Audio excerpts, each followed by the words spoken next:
Once again across Iran, thousands of people have taken to the streets.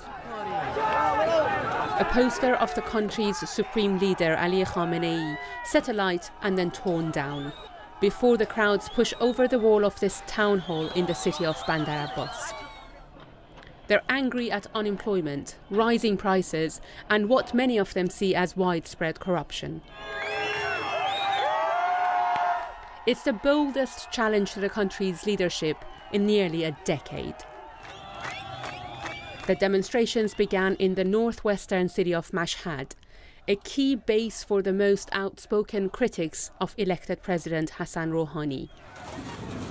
But it has quickly turned into a widespread movement against the entire establishment, including the supreme leader.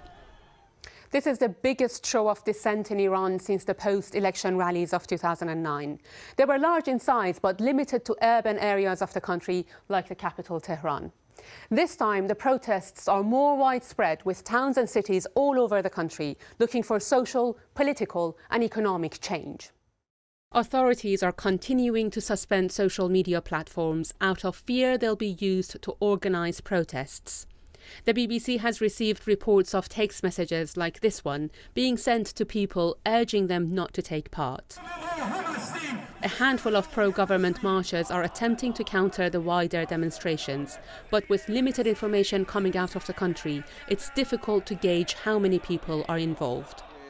In the last 24 hours, President Rouhani has spoken out twice against the protests, downplaying their significance, instead accusing Iran's enemies of instigating unrest. Our victory against the US and the Zionist regime is unbearable for our enemies. Our success in the region is intolerable for them. They are after revenge and are trying to provoke people.